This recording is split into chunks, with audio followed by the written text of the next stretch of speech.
Good day, grade 12 learners. Welcome to today's English File Creative Writing lesson. My name is Sipati Ratebe, and this lesson is brought to you by Gauteng Department of Education in collaboration with Saibono Discovery Center and broadcast by Pakama Research and Development.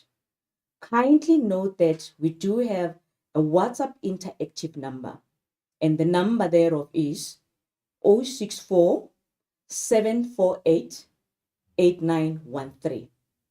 I repeat, 064 748 8913. Before we get into today's lesson, I would like us to look at the overview of paper 3, which is creative writing. This paper is out of 100 marks. I'm sure you would agree with me that it has more weighting, and the duration thereof is 2.5 hours.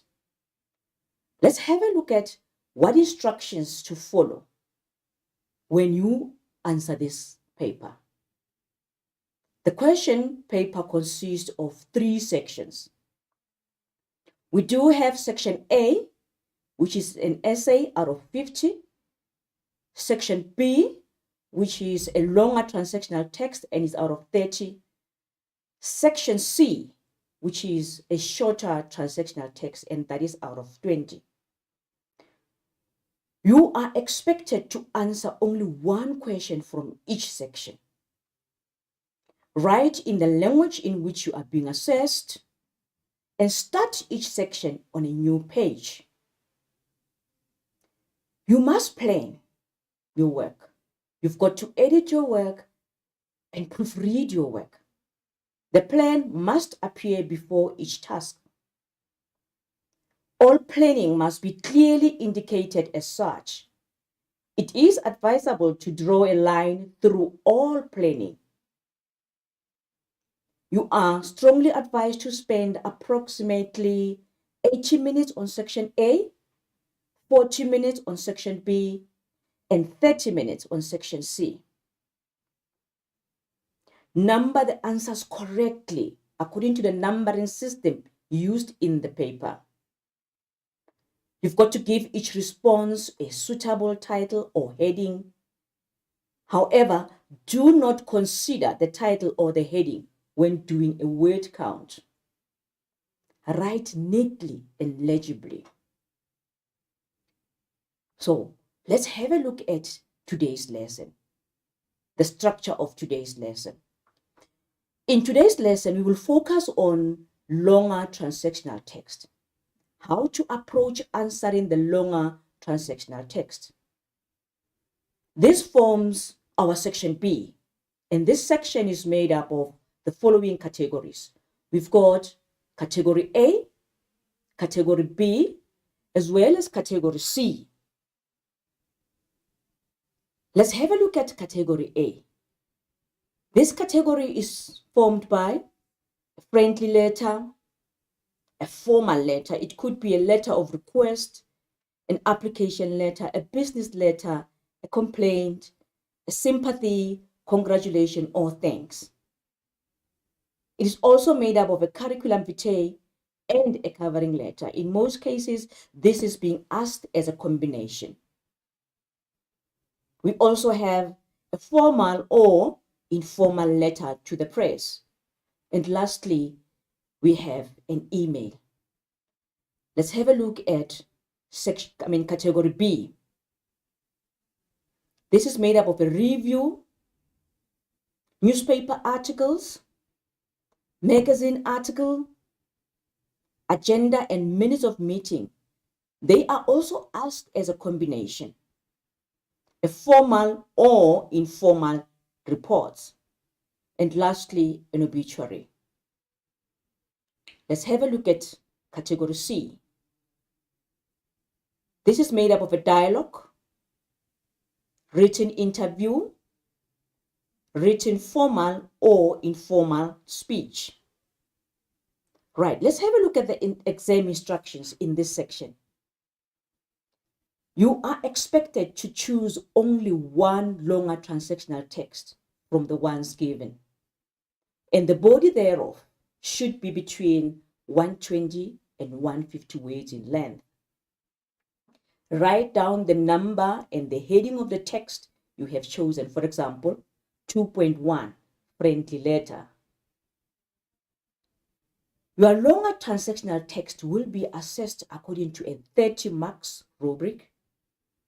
Pay particular attention to the format, the language, as well as the register.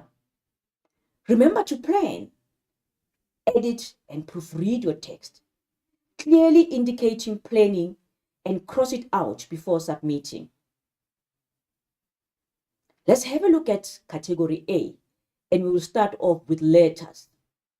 Let's have a look at the informal letter or friendly letter, which are usually written to people who are close to the writer.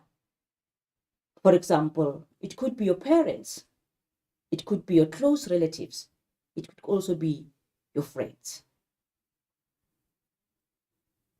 What is the purpose of these letters? They are mainly written to express an emotion, e.g., to congratulate someone, to sympathize, to advise, amongst others. And the style thereof is informal.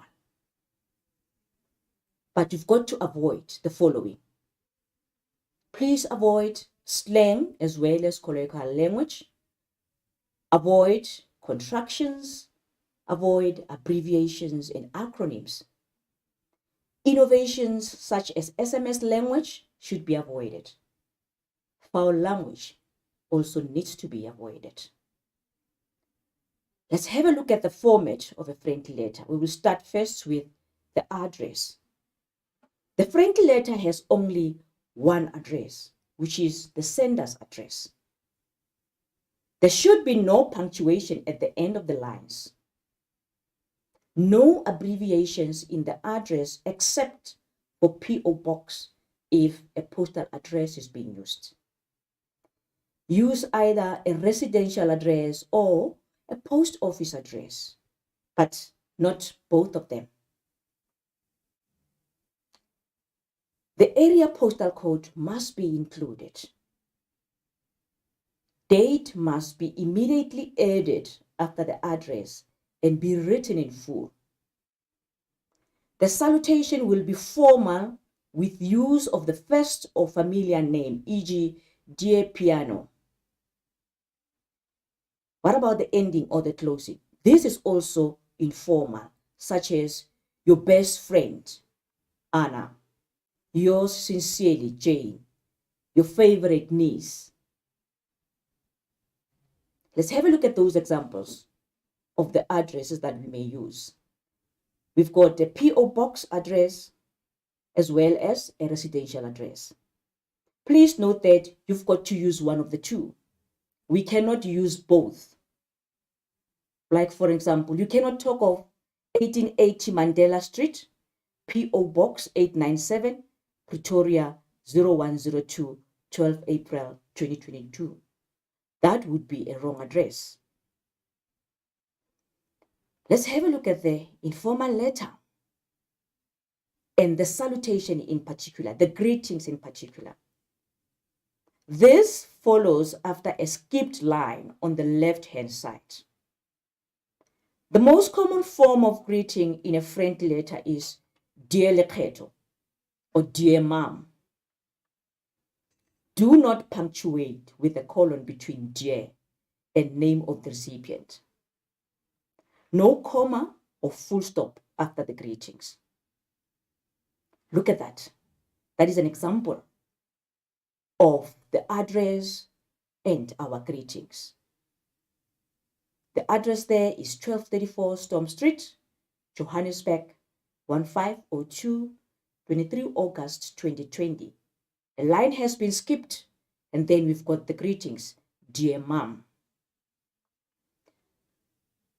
Let's have a look at the body of the letter.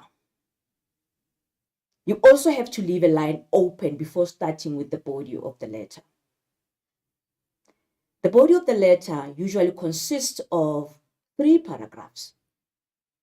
You've got to start each paragraph against the margin and leave a line open between paragraphs. Each paragraph should contain different information and state in the first paragraph the reason for writing the letter. It is important that in your first paragraph you explain why are you writing the letter.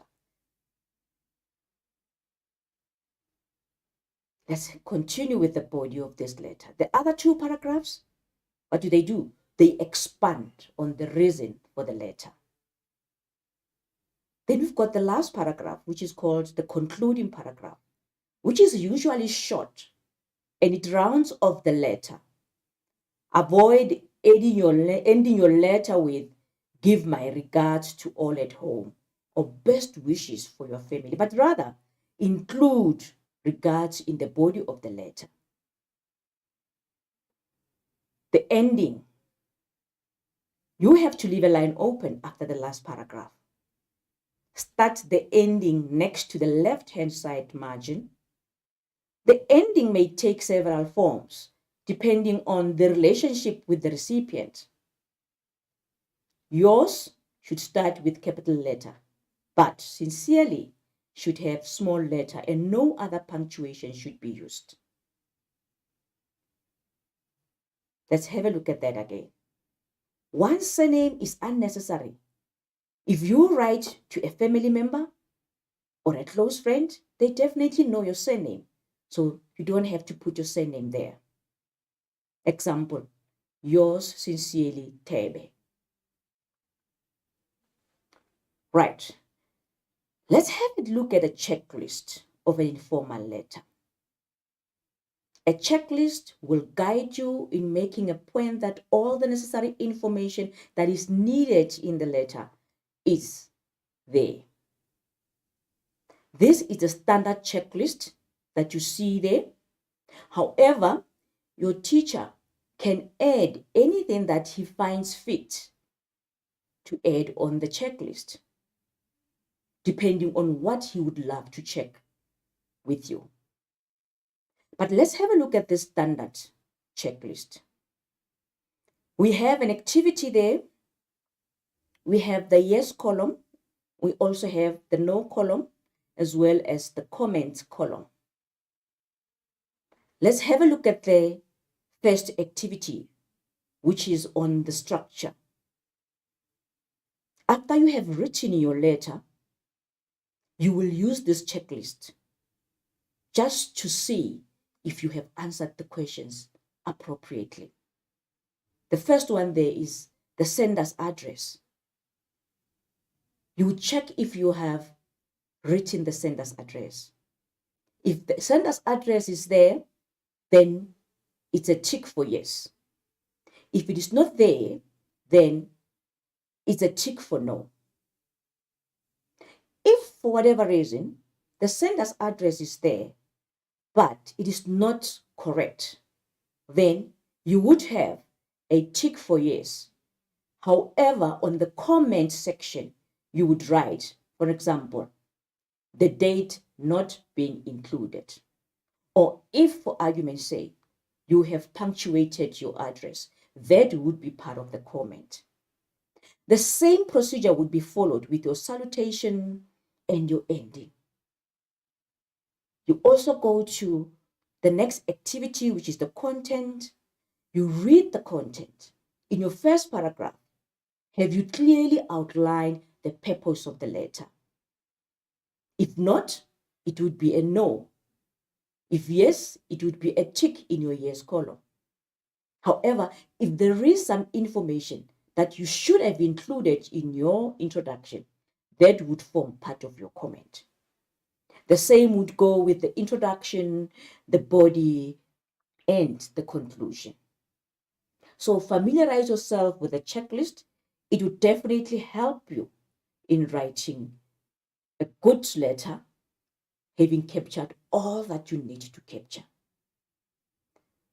Now, I'm going to give you an activity. We cannot just listen throughout the whole presentation. You also have to get engaged. But because of time, I would request that this activity be done immediately after the presentation. And you would then use the checklist to assess yourself if you have answered the question the way you are expected to. Or you can give the checklist to your peer, and your peer will then assess your work if you have answered appropriately. Or your teacher can also have a look at that and use the checklist to monitor and control your work. Let's go down to the activity now. This is what you are expected to do. Let's have a look at the brief. Your friend's small business has been affected by the recent protest and looting. He or she lost everything she worked hard for to grow the business in the past 10 years. That is the brief. And that is the instruction. Write a letter in which you comfort and encourage him to look into the future with hope. You are expected to look at the brief, to analyze the brief, and come up with key facts out of the brief. What we can gather from this brief is that your friend had a small business, and because of the protest and the looting, she lost everything that she worked hard for to grow the business in the past 10 years. Sure, what a great loss. Your friend must be grieving over the losses. So, as a friend, you are expected to comfort the friend and encourage him to look into the future with hope. That is the activity that I would like you to look into. And at the end of the presentation, answer that question. After you have answered the question, take the checklist. You either do a self-assessment one or you give it to your peer or your teacher. Right, let's move on to the next text, which is the formal letter. There are different kinds of formal letters, and here we've got a few. We've got letter of application, we've got letter of thanks, we've got letter of complaint, letter of sympathy, a letter of request, and letter to the press. Before writing your letter, you need to consider the following. Read the letter topic to which you need or want to respond carefully. Think about the tone, that is the language of the letter you will write. The language and tone is formal. Always be polite. Identify the purpose and your audience in order to determine the type of letter you will write. What do we mean by the purpose? That can be applying for a job, to give your views on an issue of concern, to complain, or to request information. Your audience would be people you may know personally or who you know in a more formal way, e.g., an educator. Think about and plan your response. What is the register? This refers to the degree of formality. It must be acceptable for the audience and purpose. The letter should be clear and straightforward, concise and to the point. It also has to be logical. And what about the style? That is the word choice. It refers to sentence structure and the tone. You need to write the letter in direct, simple English. Avoid slang and colloquial language. You need to avoid contractions, avoid abbreviations, avoid acronyms. You also need to avoid unsubstantiated accusations. Threats like, I will kill you if you don't carry that instruction. Emotional language, sarcasm, amongst others, needs to be avoided. Right, let's have a look at the address in the case of a formal letter, and that is the format. We will start first with the sender's address. This is written just after the middle of the page on the right-hand side. Sender's address is set in block format, that is straight line and non-slanting. There should be no punctuations at the end of the lines. There should be no abbreviations in the address except for PO box if postal address is being used. By now, you should be familiar with all of these. Use either a residential address, and that is the address that would be delivered at home, or a post office address that would use a post office box number. The area postal code must be included. The date must be immediately added after the address and be written in full. The day comes first, then the month, and then the year. That is how your sender's address should look like. If you chose to use a residential address, that is how it will look like. Or a postal address. It will read as follows: PO Box 634 Johannesburg 1502. And the date must be included. Let's have a look at the recipient address. This is written against the left-hand margin after a line is skipped. No punctuation at the end of the lines. The title, the manager, the principal, or whoever the letter is written to starts the recipient address. The name of the company immediately follows.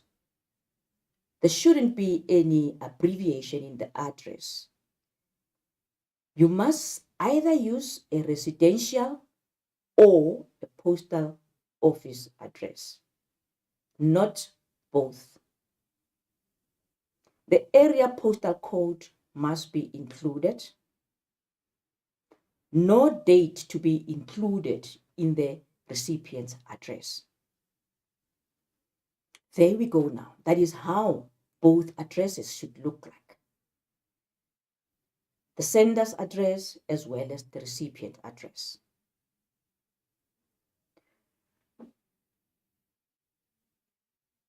Maybe let's come up with some form of an illustration that would help you to remember the format of a formal letter.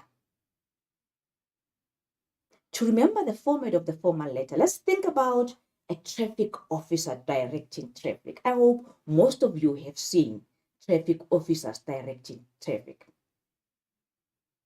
And they look like more or less this young man here or this young woman here. Yes. How to remember the format then with the traffic officer in mind? The top right corner is where the stop sign is. And that is the red, which is normally used for stop. You are not going anywhere, are you?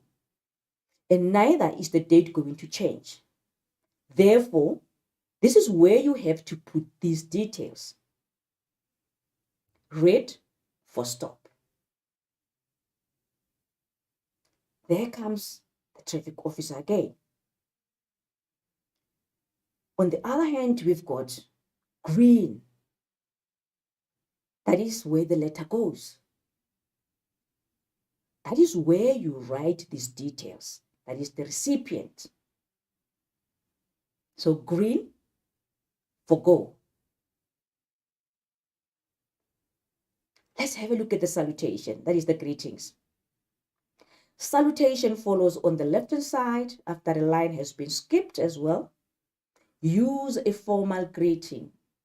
Dear sir or dear madam. Do not use dear sir stroke madam.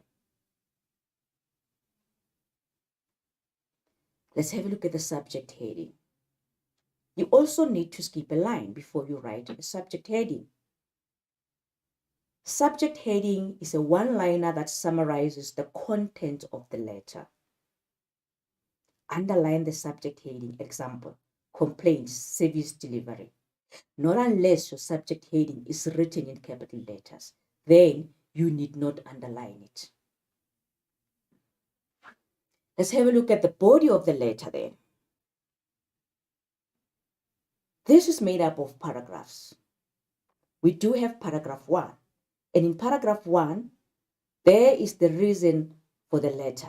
A very brief and to the point. So in paragraph 1, we expect you to tell us why are you writing the letter, the reason for the letter. Paragraph 2, that's an expansion of the reason for writing the letter. Each aspect of complaint needs to be mentioned and clearly explained with evidence. Then paragraph 3, suggestions for improving the situation. You also need to come up with such suggestions there. And what about the ending? The most commonly used ending is yours faithfully, uppercase Y, and F is lowercase. Sign your name, then print your name, the title beneath it. Example, yours faithfully, R.L. Peterson, and then you would have the title beneath it. Let's have a look at that example of the format. We do have both addresses, the sender's address as well as the recipient address. They're clearly indicated. We have to skip a line. Dear sir, you also skip a line and you come with the topic sentence there. Complaint, which is service delivery. Then you come with your paragraph number 1. That is where you're going to tell us the reason why are you writing the letter. Paragraph 2, paragraph 3, and then we do have the ending. Yours faithfully, R.L. Peterson, the signature and the name beneath that. Then we have useful sentences, which one can use when you write a letter of application. These are some of the few sentences that you can use. In reply to your advertisement, in the date and the name of the paper should be included there. I would like to apply for the post, which was advertised in Sowetan on this day. It could be the 23rd of August, 2019. I wish to apply for submission to. You would give the name of the institution. Please, as requested, find enclosed letters of reference from your principal or your manager or whoever. And you may also include your years. I am 16 years old. Your qualifications as well are also important. My qualifications are as follows. Then you would give a list of your qualifications there. In the year 2019, I graduated from this institution, from Wits University, and I majored in whatever subject that you would have majored in. You include that there. You must also tell your availability. I am available to attend an interview at a convenient time for you. Remember, these are just useful sentences that you may use when you write this kind of a letter. Let's have a look at the letter of inquiry. What sentences can you employ there? I am interested, or I wish to learn more about. I would be most grateful if you could supply me with the following information. You name that. I would like to get a description of whatever that you'd love to get the description of. Do you supply? That is a question. Then you would ask that question. Does it include dinner, equipment, or activities? Remember, this is a letter of inquiry. You are inquiring. What is the price of whatever per day or per week? I would appreciate if you could do 1, 2, or 3 for me. Kindly respond to my letter. So those would be useful sentences for the letter of inquiry. But let's have a look at the letter of complaint. These are some of the sentences you may use. I wish to draw your attention to. I would suggest that. I suggest that immediate steps be taken. I wish to complain about. You name that as well. I look forward to a prompt reply and hope that you will take into consideration. I'm really dissatisfied with whatever that you are dissatisfied with. You will name it there. And just as we had a checklist for our informal letter, we also have a checklist for the formal letter. Remember what I said, this is just a standard checklist. However, your teacher can add whatever aspect that he or she wants to check if you agree or you know how to go about it. Right, we've got the first activity there, which is the format. We've got the yes, no, and the comment column.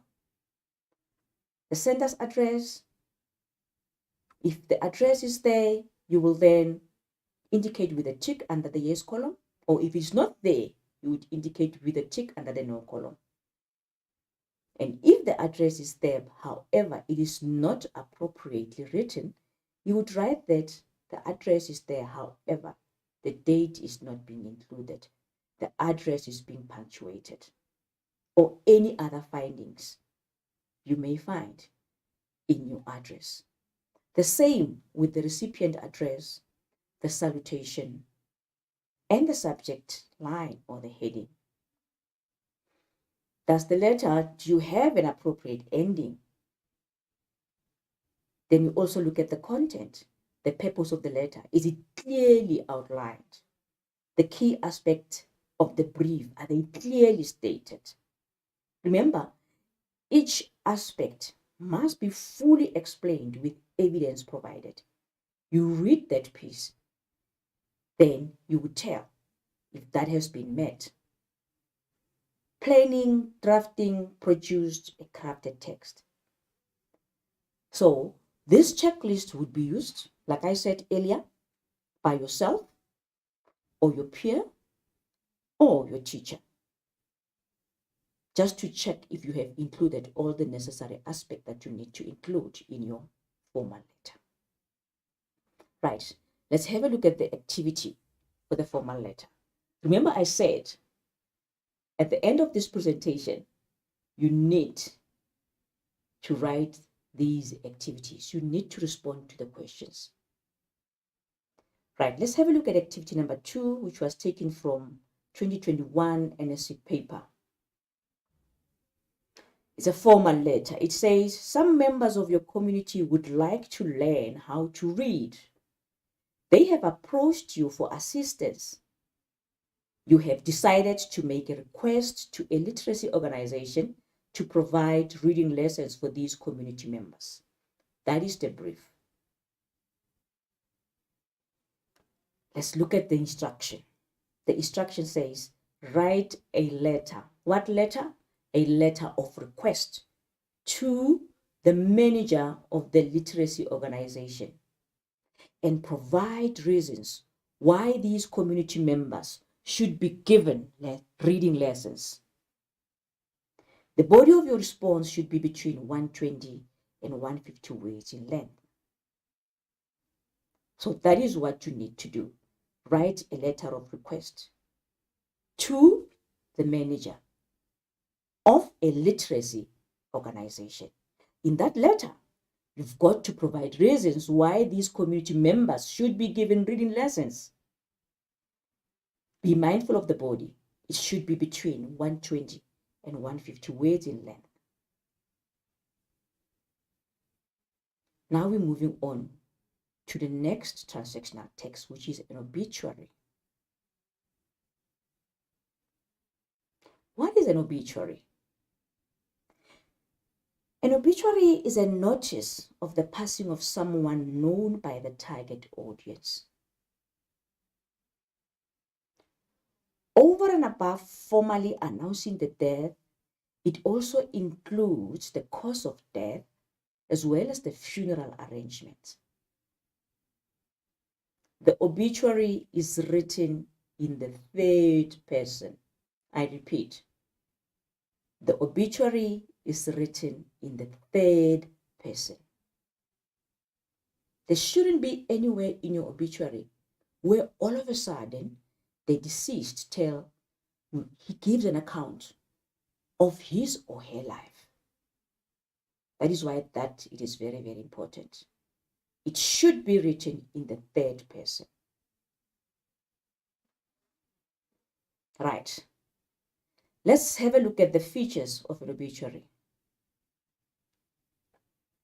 The following aspects must be included in your obituary: the full name of the deceased, the date of birth, the place of birth, the date of death, place where she or he lived before death. The key survivors, they need to be mentioned, and a relevant tribute must be paid. Date, time, and place of funeral must be included in the obituary. The following may be included, meaning if you do have them in your obituary, that is good. But if you don't have them, you won't be penalized for not having them in your obituary. And that is the cause of death, the biographical information. And what about the style and tone? The style and the tone of an obituary. The tone is formal and concise. What do you expect from an obituary in terms of the introduction? The first thing that you need to do, you need to read the question carefully. Determine who the person is that passed away and how are you related to the person. That is very, very important. In your first paragraph, you need to include the personal details of the person that has passed on. That is the full name and surname, the date of birth. This must be written out in words. That is 20 May 2020. The date of death, it must also be written out in words, where the person was living at time of death. Also, the name of the organization that writes this tribute or that writes this obituary, e.g., it could be the church, it could be a team, it could be a community, it could be a school or any other organization. Let's have a look at this example so that you get a better understanding of how your introduction will look like. We have lost a brilliant and selfless leader who left a legacy second to none in, you write the full name. He was born on, full date of birth, at, that's where you name the place of birth. He moved to Pretoria, for example, in 2022, where he passed on. You also give the date of death. He will be sorely and dearly missed by the organization that sends the tribute. So you will also put the name of the organization there.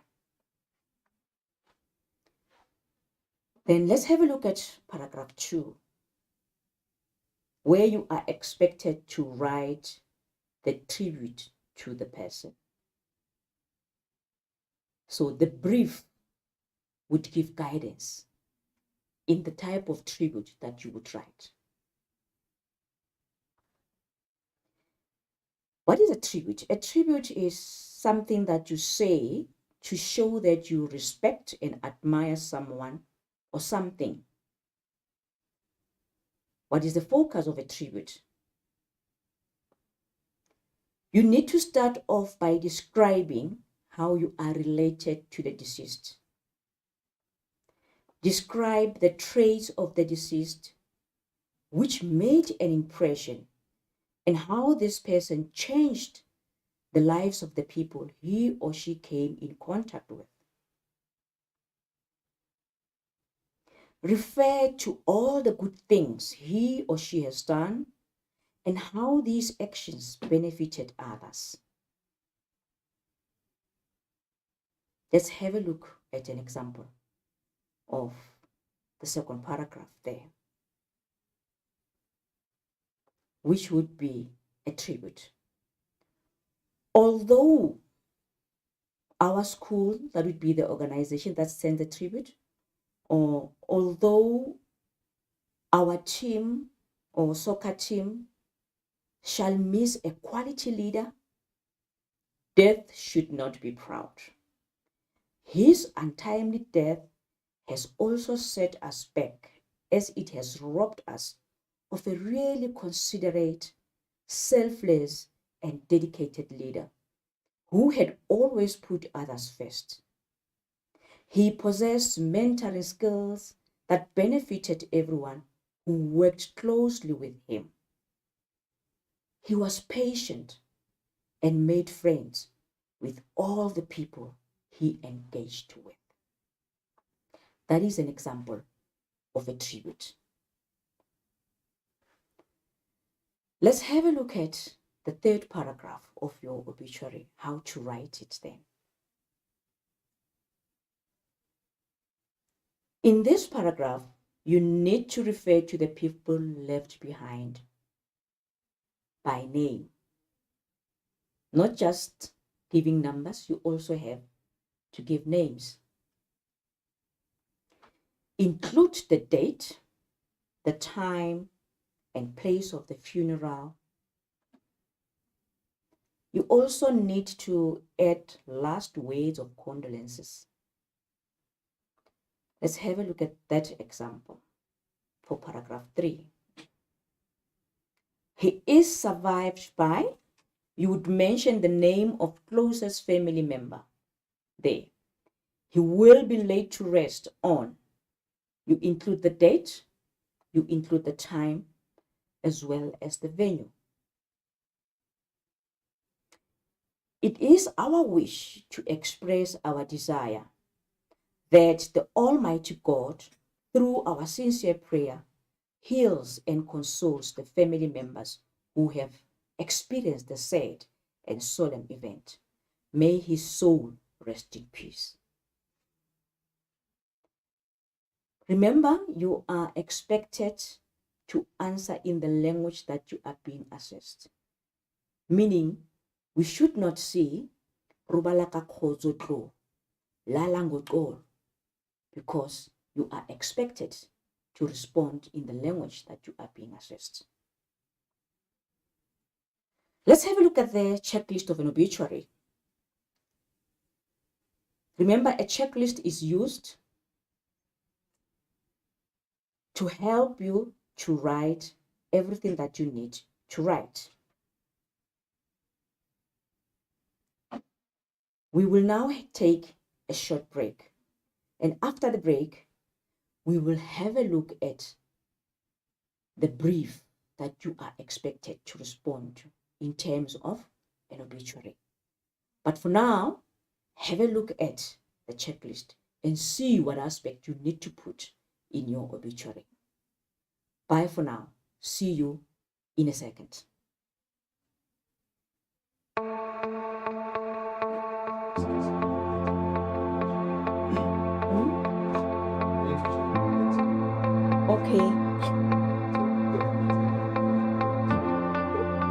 was in the middle of.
Huh? 3 minutes left before we start.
Welcome back, and thank you very much for your patience. Let's go back to the checklist. Do you still have it in mind? The checklist for an obituary. Let's have a look at that. Just like other checklists, it also has an activity column, a yes column, a no column, as well as a column comment. Let's have a look at the content. The first aspect that you need to check is the full name of the deceased. Then the date and place of birth, the date of death, where the person was living at the time of death is also important. The key survivors and their names, a tribute, date, time, and place of burial. Remember this checklist, you can use that, or you can give that to your peer to check against your work, or your teacher can use it to check against your work. The most important thing is that it needs to be completed and comments must be written. Like for instance, if you have just named the key survivors, but you haven't said anything about the tribute, or if you have not given the place of burial, you only gave the date, the time, that can be put in the comment. So the column for comments is basically used for feedback. If you have included all the necessary elements, if you do have a tribute, and if not, the comment would give a clear indication what needs to be done in your piece. Right. I hope you have looked at the checklist and you're comfortable with all aspects that needs to be checked. Let's now go to the third activity. Your teacher has passed on due to COVID-related symptoms. As the secretary of your school's representative council of learners, your principal has asked you to write an obituary. Write an obituary in which you also pay tribute to him.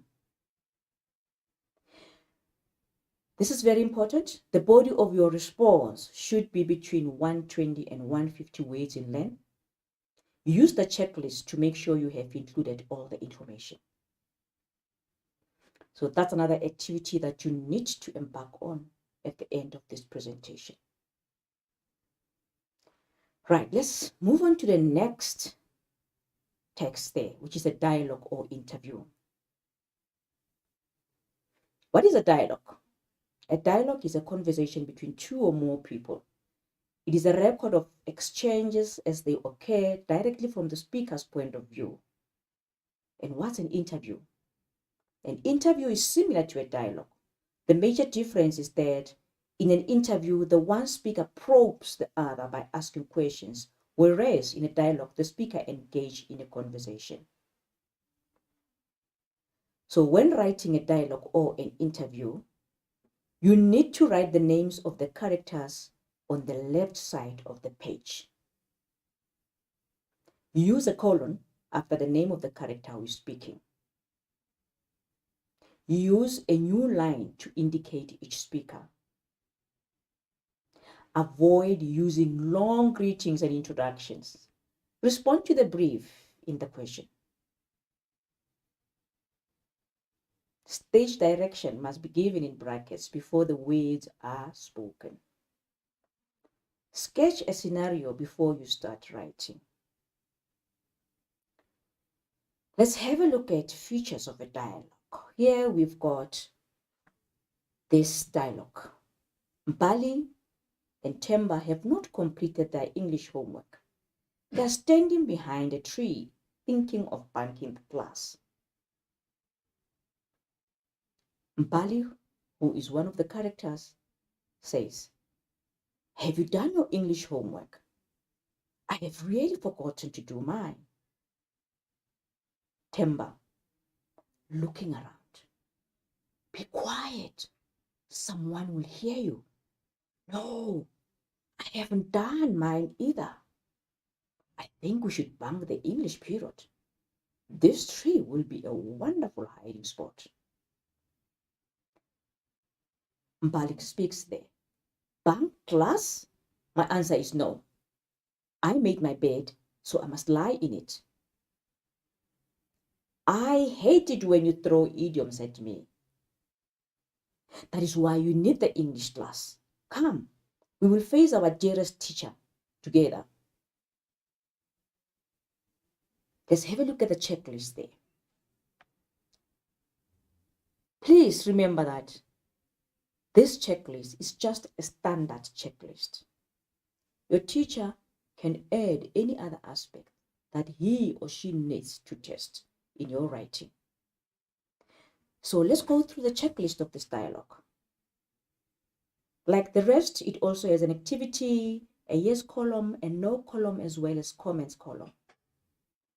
The first thing that you need to check is the scenario, which is a brief context that you would have given at the beginning of the dialogue.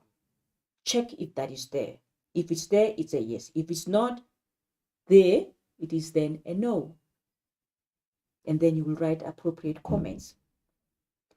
The names of characters on the left-hand side, a colon used after the name of the character who is speaking, a new line used to indicate each new speaker, stage direction given in brackets before the words are spoken.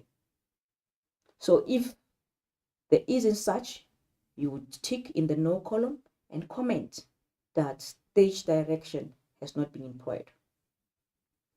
This is very, very important. That is number 6. Greetings and introductions, short and appropriate to the brief. They need to be short and appropriate to the brief. Some learners would take 7 to 8 lines on greetings. Good morning, John. How are you, John? And you talk about the weather, and you talk about everything else except the brief. Before you even know it, you are almost at the required number of words. So be mindful of the greetings and your introduction. That needs to be short and appropriate to the brief in question. There shouldn't be inverted commas, no slang at all. So that is our standard checklist for a dialogue. You can assess yourself, or you can be assessed by your peer or your teacher. If it's yourself, we will talk of self-assessment, where you would complete the checklist. If you give your work to your peer, it will be peer assessment, where your peer will then check your work against the list and write the comments. If your teacher is the one who will be looking at your work, then he will complete the checklist as well and comment appropriately, depending on what you would have presented. Right, so yes, today you do have some work to do, yeah? But don't worry, you've got the whole week to write all of these activities. Then we are on activity 4, which is also taken from the 2021 NSC paper 3. You are expected to write this dialogue. A radio station is hosting a competition in search of a new presenter.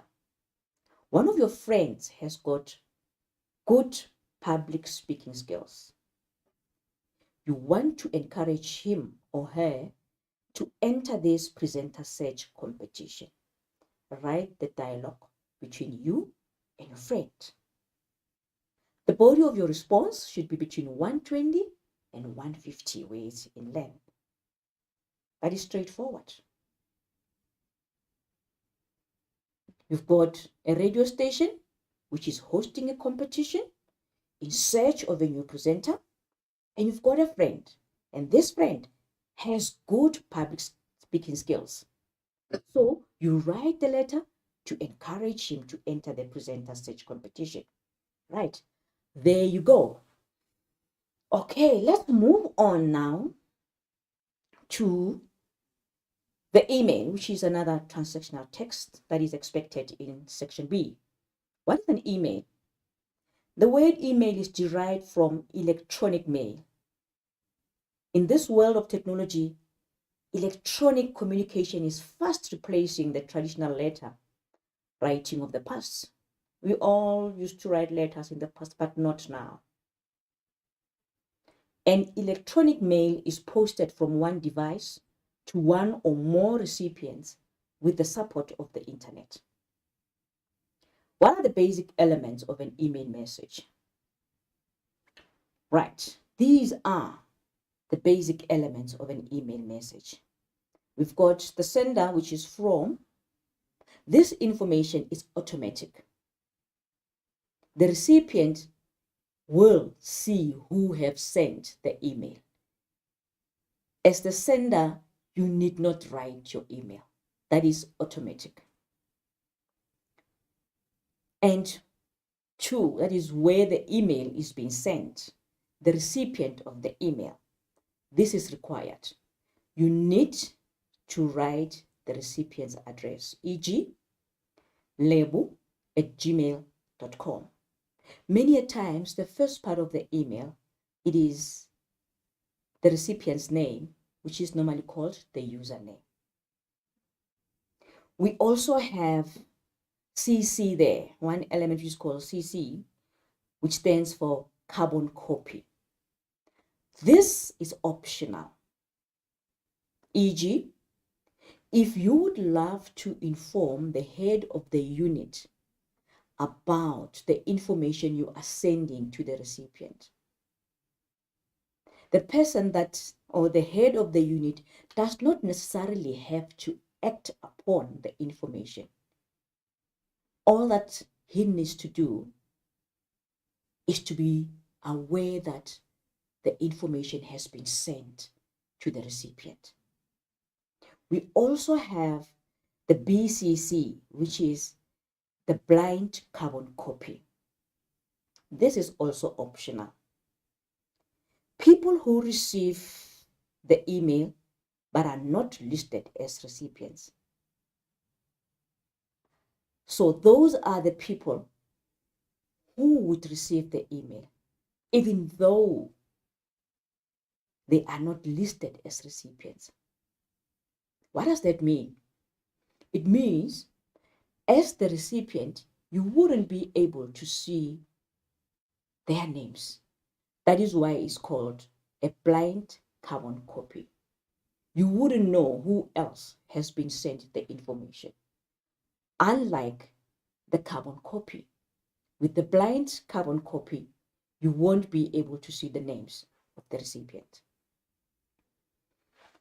We also have the date. This is also automatic. So you need not write the date. Immediately you send an email, the date comes up. The subject, this is very, very important. This is a summary of the content of the email. Why are you writing the email? Right? That is the subject. You summarize the content. A brief topic sentence of your email or of the message. We also have the salutation. Email salutation or greetings, e.g., dear Tapelo or dear colleagues. We have the email body. This is required as well. That is the message of the email.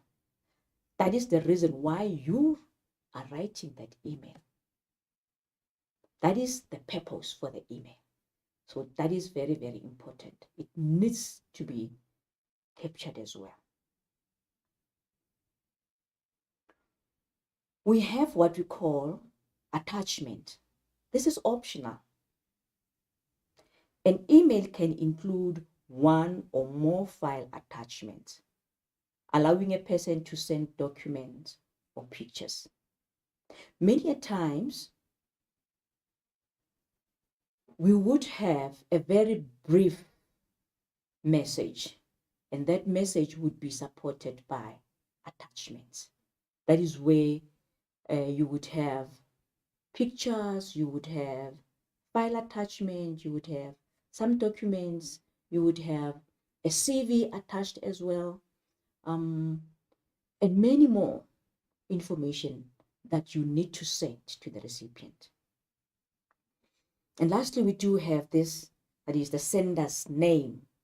Remember, the sender may choose to provide other contact details at the end, and that is called the signature. Remember what I said earlier, that is the sender's address is automatic. It will definitely show up. However, the sender may also choose to provide other contact details at the end of the email or at the end of the message. And this is called a signature. Those are the basic elements of an email. Let's have a look at this example. This is just a standard email. It has the recipient's address, which is jason@yahoo.co.za.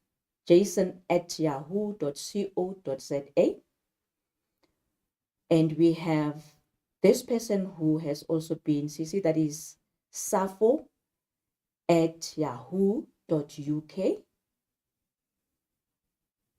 He has been copied. We also have the subject of the email, which is SADC essay competition. Let's have a look at the message. We've got greetings there, and that is dear colleagues. And this is how the message goes.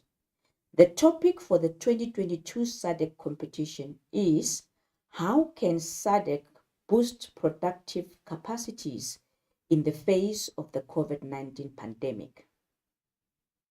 You are reminded that all entries should be typed and submitted in electronic version and in hard copies. Deadline for submission to the Department of Basic Education is the 14th of April 2022. And the email is from Jake Yam. Kind regards, Jake Yam. That's a standard email. SAFO has been copied. We do have the recipient's address. We do have the subject. We do have the message. We do have the ending. However, we don't have attachments. So have a look at that. It's a standard email that has been sent to Jason. Let's have a look at the weighting and the rubrics that are being used in longer transactional pieces. So all longer transactional pieces will be assessed according to the following criteria. The first one is the content, the planning, and the format, which is out of 18, and that forms 60% of the text. We also have language, style, and editing, which is out of 12, and that forms 40% of the transactional text, giving us a total of 30. A rubric is used to mark a longer transactional text or even a shorter transactional text, as well as an essay. Herewith is the rubric for a longer transactional text. We've got the top part there, which addresses content, planning, as well as format. And then we do have the lower part, which addresses the language, the style, as well as editing. I would love to believe that you are familiar with the rubric. When you look at that, you can see that we do have different categories. And in each and every category, we have descriptors. We've got the exceptional category. We also have the very good category. We have the average category, as well as the elementary and the inadequate category. In each of those categories, we do have descriptors that informs the category. I would love to believe that by now, your teacher have taken you through the rubric. And at the end of each piece, you clearly understand why were you given, for argument's sake, a 15 for content and maybe a 9 for language. Or you were given a 10 for content and a 6 for language. Kindly look at that rubric. With the help of your teacher, it would assist you in responding well to the brief and in addressing all the descriptors that are there in each and every category. We do have areas of concern regarding the writing of the longer transactional piece. And these are some of the concerns that have been raised. Instructions not followed. Remember when we started, I gave you an outline of how this paper is structured and what instructions you need to follow. Unfortunately, most candidates or most learners do not follow instructions. And because of that, they end up underperforming in a particular piece. Not because they don't know, only because they did not follow the instructions. And that is what has been picked up. Learners exceed the number of words required. You are expected to adhere to the length. The handwriting. Wow. Your teacher finds it difficult to read your work. That is a serious concern. And if need be, you need to improve on your handwriting. Otherwise, you will lose marks, not because you did not write well, only because the handwriting is not that good. The format. Different formats of different text. Learners don't seem to be knowing what format to use for what text. There's also limited vocabulary, which leads to inability to understand the topics. If learners don't have the necessary vocab, definitely they will find it difficult to understand the topic. This is also a serious concern. Learners not being exposed enough to a variety of text. For you to get any writing right, you need to practice and practice and practice. You need to be exposed enough to a variety of text.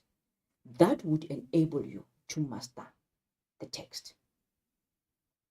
That is also a serious concern because most of you seem not to be exposed to a variety of text. What recommendations do we have regarding all of those concerns? You need to follow instructions. Simple as that. In this category, in this section, which is section B, you are expected to write only one question. And for some reason, some learners choose to write 2 questions. Why do you write 2 questions? You are not following the instruction. If the instruction says write 1 question from each section, that is exactly what you need to do. Nothing less, nothing more. So you need to follow instructions. The word count may not be exceeded. Don't get too excited and feel that, wow, I've got so much information to share. Then you write 3 pages. That is not correct. Basically, you will be disadvantaging yourself. because it would mean your work won't have a concluding paragraph. And that is a major digression if you don't have concluding paragraph. So please stick to the number of words. Respond to the brief. It is important that you respond to the brief. And for you to respond to the brief, you need to understand. You need to have the necessary vocab. You need to identify the key words and respond appropriately.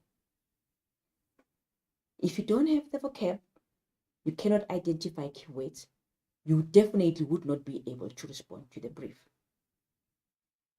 So you need to take care of those aspects. Choose a topic that appeals to you. Don't choose something that you have never heard about, something that you think you know. Choose a topic that appeals to you, that you know that I can say something about this. I definitely can say something about this. And then you plan the response. How? You use mind maps, you use diagrams. You always have to keep the target audience in mind. That needs to be kept constantly in mind.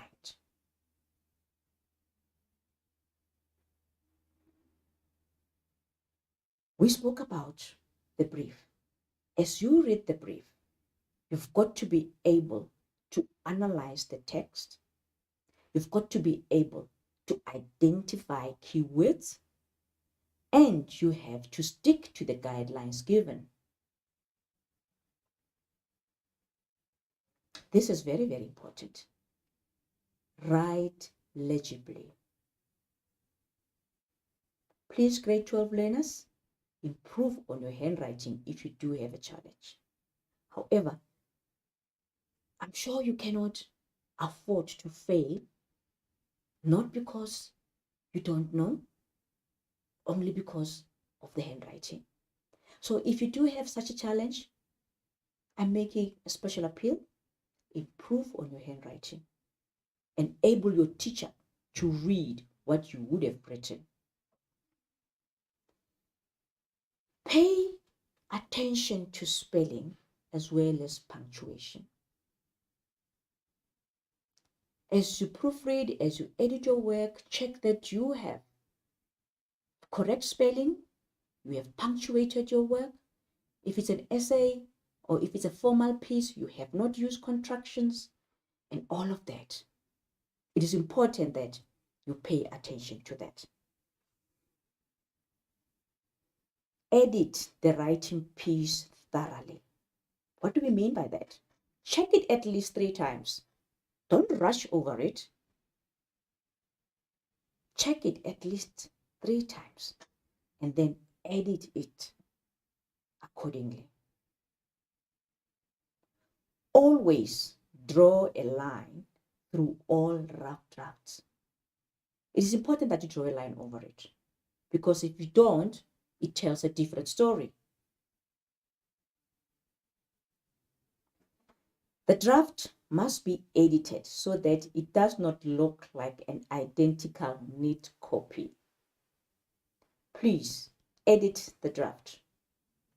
It should not be confusing. It shouldn't be like, wow, this is another piece. Oh, this is the same piece. Oh, this is something else. There should be clear evidence that it's a draft and it has been edited. Formats for transactional writing pieces are still a problem.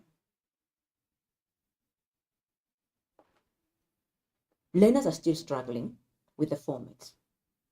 And it is therefore very, very important that you study all formats. Not some, all formats, e.g., the one to the letter to the editor. It has to be studied. The format of a dialogue, the format of a speech, the format of an email, the format of an obituary. All of those formats, they need to be studied. Because clearly, in each and every report that we get at the end of the year, the format, it's still a problem. But I know and I believe that this year we wouldn't be having such problems. I'm definitely sure that you are going to get the format of each and every transactional text correct. You are expected to use the appropriate format for the different genres. Bear in mind, I have given you a checklist to use to guide in terms of the format for different genres. Use that. It will definitely benefit you. When you look at paper 3, this paper carries 100 marks. Remember what I said when we started, when I gave you the layout. It's out of 100 with a duration of 2.5 hours. That means it has more weighting as compared to paper 1 as well as paper 2. So what does that mean? More time should be spent on teaching. More time should be spent on learning creativity. More time should be spent on practicing and improving your writing skills, as well as formats of transactional text by using past papers to practice. So it is important that you practice.